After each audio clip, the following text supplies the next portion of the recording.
Hey, this is Joel, and in today's video, I'm going to be giving you an overview and an honest review of this super handy 20-ton, 7-horsepower, gas-powered log splitter. Now, as somebody who grew up in a home heated by wood, who loves to camp and be outdoors, I've split a fair amount of wood by hands, and I can tell you something like this just makes life a lot easier.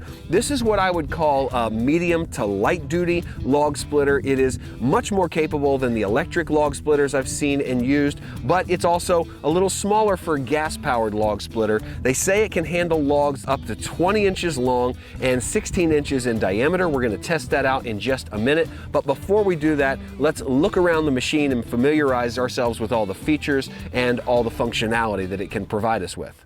Okay, before we get into the log splitting aspects, let's talk about mobility, because if you can't get this where your pile of wood is, it's not really much use to you, is it? So it's got this handle up front that can also be collapsed and go down. You're gonna wanna do that when you're in use so you don't catch anything on it, but it's on these 10-inch wheels. Now, these are not air-filled wheels. These are, I believe, foam covered in some kind of dense rubber. They're pretty light-duty wheels. They have no problem running through the grass and even the mud here to get down to our wood pile. All right, so the engine in this log splitter is a 7-horsepower, 209cc Alpha Works engine. And I'll say from early testing so far, it starts up every single time on the first pull. I realize it's a new engine, but not all new small engines do that. So I've been impressed with how easy it is to get going. And I gotta say, I hate fighting small engines when I need to use them. I love everything about this engine except the location of a few of the buttons and adjustment switches.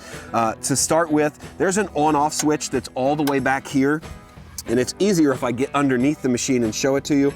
Took me forever to find this. I had everything on. There's a gas on and off switch here. There's your throttle, and there's your choke. And it took me forever to find this on-off switch. It's kind of like the kill switch. So I wish this was located in a better spot. It's also just kind of awkward to get your hand down in there, but you know, that's really my only complaint with the engine itself. And this engine powers this hydraulic piston right here, which pushes all your wood up against this blade that will help you split it. Now, you'll see this when we run it, but it does have a safety feature that stops this piston about 6 inches from the blade, and on occasion that can cause pieces of wood to not split completely. You have to go backwards and forwards again, so that's a little bit of an annoyance, but it's a safety feature to help you keep from, you know, pinching your hand in there and maybe losing a finger, which you can still do if you wedge a piece of wood in there and stick your finger in. The one thing that I think could be improved about this piston here is that we could remove the space underneath it. This is just asking for something to get stuck. There's a lot of tiny little pieces of wood, shards of wood that come off when you're splitting. Something could get wedged under here. This is pretty loose, so you can easily pull things in and out when it's not in operation, but that's just an opportunity I see for something to go wrong. Obviously, in an operation like log splitting, there's a lot that can go wrong, but I've seen other wood splitters that maybe take this piston and have a guide up the side where it locks into and there's no gaps underneath. So we'll see how that does in testing. I don't anticipate any problems, but worst case scenario, that could happen. But this front of the piston, this kind of push plate is removable. It's got a little give to it, which I think is good because you're going to need a little bit of give based on the angle of your wood. And then of course here is your hydraulic lever control. All your hydraulics run back here, and this has an auto return so that after you're done pushing forward, and it will return the piston to the all the way open position, so you're ready to put another piece of wood in there and keep splitting. All right, let's go ahead and get the engine started so we can get splitting. As I mentioned before, I have to reach down here and make sure that my switch is on. It's even hard to see it down there. There's no primer on this engine, so I'm just gonna make sure my gas is on and my choke is on. I'm gonna make sure my throttle is all the way up. And here we go, let's test one pull. Right there.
Okay, so we split about a dozen pieces of wood of varying size, and I gotta say, I'm impressed with how big the logs that we shoved through here were. I was trying to make sure they were under 16 inches in diameter, but obviously that's just a guesstimate.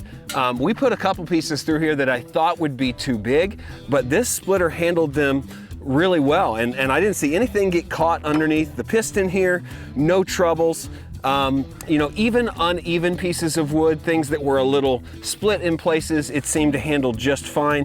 Definitely had all the power it needed, all the compression it needed, and made short work of all those pieces of wood. I wish there was a little bit more space here, but this is a smaller log splitter. You know, a couple of these pieces of wood were longer than 20 inches. I had to throw them back, but that's just a limitation in the size of the splitter. But for the engine that it has and what it's doing, it is super powerful. Seems like it's gonna be really reliable over a long period of time. And that engine, I'm telling you, it runs nice and smooth the whole way through, doesn't bog, doesn't lag, nothing like that.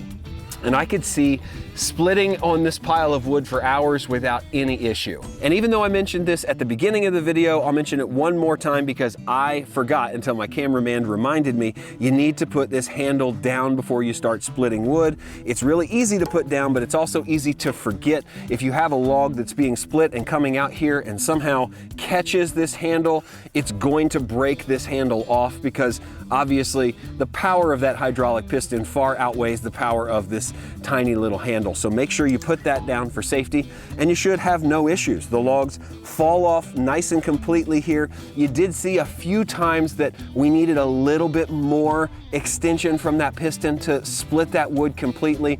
But honestly, that's something you come across with a lot of wood splitters. No matter how far they come down, there's always those logs that just want to hang on the last little string of wood. And so for what it costs, for its size, this is a fantastic log splitter. It seems like something that's really well built. That's a SuperHandy product, honestly. I've got some experience with the rest of their product line.